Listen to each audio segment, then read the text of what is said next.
नमस्कार, आप देख रहे हैं इंडिया खबर नाउ और मैं हूं आपके साथ रंजना श्रीवास्तव। हरियाणा में हो रहे लोकसभा चुनाव में बीजेपी को मुश्किलों का सामना करना पड़ रहा है। इसका असर पूर्व मुख्यमंत्री मनोहर लाल खट्टर पर भी पड़ रहा है। अक्टूबर 2014 में जब भाजपा ने पहली बार हरियाणा में अपने दम पर सत्ता संभाली तो करनाल से पहली बार विधायक बने मनोहर लाल खट्टर को मुख्यमंत्री बनाया गया। करीब 9.5 साल बाद पार्टी ने उनकी जगह मुख्यमंत्री पद के लिए मनोहर लाल खट्टर के शिष्य और कुरुक्षेत्र के सांसद नायब सैनी को गद्दी पर बिठाया। अब खट्टर लोकसभा की तैयारी कर रहे हैं। रोहर समुदाय के प्रभुत्व वाले करनाल के वल्दी गांव में विजय रोहर का कहना है कि मतदाता हरियाणा के पूर्व मुख्यमंत्री मनोहर लाल खट्टर से परेशान हैं। वह कहते हैं कि हम प्रधानमंत्री नरेंद्र मोदी से निराश नहीं हैं। करनाल में लड़ाई मुख्य रूप से कांग्रेस और बीजेपी के बीच की है। यहाँ से खट्टर के खिलाफ कांग्रेस ने युवा कांग्रेस प्रमुख 30 वर्षीय दिव्यांशु बुद्धिराजा को उतारा है, जो पंजाबी समुदाय से है।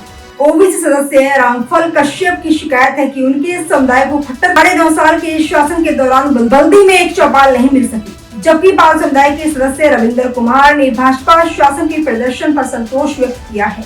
इस बीच विपक्षी कांग्रेस का दावा है कि 2014 और 2019 में 2 बार करनाल विधानसभा क्षेत्र जीतने के बाद पूर्व मुख्यमंत्री सत्ता विरोधी लहर का सामना कर रहे हैं। पूर्व सीएम खट्टर को अपने चुनाव अभियान के दौरान कई किसानों के विरोध का सामना करना पड़ा। बीजेपी की उम्मीद ओबीसी, ब्राह्मण और पंजाबी समुदाय पर टिकी है। हालांकि बीजेपी को झटका देते हुए उसके 2 प्रमुख पंजाबी समुदाय के नेता पानीपत शहर की पूर्व विधायक रोहिता रेवड़ी और करनाल के पूर्व डिप्टी मेयर मनोज वाधवा हाल ही में कांग्रेस में शामिल हो गए। बीजेपी समर्थकों को भरोसा है कि पीएम मोदी के नाम पर करनाल सीट पर खट्टर की जीत होगी। दूसरी ओर रोहर समुदाय के सदस्यों का मानना है कि उनके नेता वीरेंद्र मराठा समुदाय के मतदाताओं से दूर होकर खट्टर की संभावनाओं को नुकसान पहुंचाने की क्षमता रखते हैं। एनसीपी शरद पवार के उम्मीदवार वीरेंद्र मराठा को पूर्व मुख्यमंत्री ओम प्रकाश चौटाला की इंडियन नेशनल लोकदल INLD का समर्थन प्राप्त है। बल्दी गांव के किसान राम मनोहर रोहर ने कहा, अगर मराठा ने चुनाव नहीं लड़ा होता तो भाजपा रोहर समुदाय के वोटों का बड़ा हिस्सा हासिल कर सकती थी।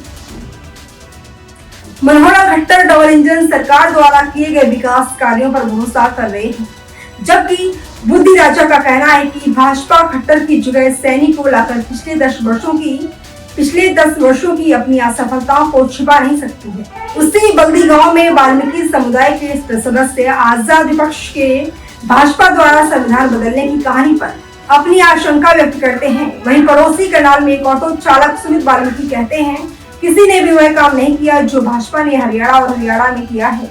भाजपा समर्थक उसके शासनकाल के दौरान शहर में बेहतर सड़कों और बिजली आपूर्ति का हवाला देते हैं। पंजाबी समुदाय के कांग्रेस समर्थक सागर दुआ कहते हैं, खट्टर का विकास का वादा उनके 10 साल के शासन के बावजूद करनाल में विफल रहा। केवल बजट खर्च करने के लिए सामान्य स्ट्रीट लाइट्स को फैंसी लाइट्स से बदल दिया गया है। वहीं करनाल के एक अन्य पड़ोसी गांव में 24 वर्षीय रुराज राणा और 29 वर्षीय रवि राणा सहित राजपूत समुदाय के युवाओं के एक गुट ने कहा कि वे राजनीतिक बदलाव और बेहतर विकास कार्यों के लिए मतदान करेंगे।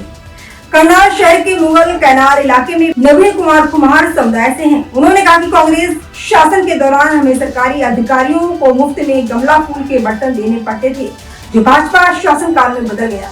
मुझे एक सरकारी योजना के तहत 50,000 रुपए का ऋण भी मिला है।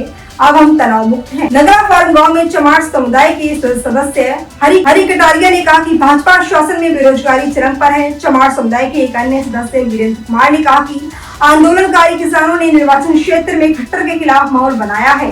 30 अप्रैल को प्रचार के दौरान खट्टर को निर्वाचन क्षेत्र में कम से कम 5 जगहों पर किसानों के विरोध का सामना करना पड़ा। हालांकि खट्टर ने विरोध प्रदर्शन के लिए कांग्रेस को जिम्मेदार ठहराया। खट्टर ने कहा कि 1 या 2 घटनाओं को छोड़कर उनकी सभाओं के दौरान जनता से अच्छी प्रतिक्रिया मिली है। इस बीच BKU सर छोटू राम के अध्यक्ष जगदीप सिंह औलख ने कहा, किसान उस खट्टर को सबक सिखाने के लिए प्रतिबद्ध हैं, जिनके शासन में 2021 में 3 विवादास्पद कृषि कानूनों के खिलाफ उनके विरोध प्रदर्शन के दौरान करनाल में उन पर बेरहमी से लाठीचार्ज किया गया था। इस चुनाव में खट्टर को हराने का मौका है।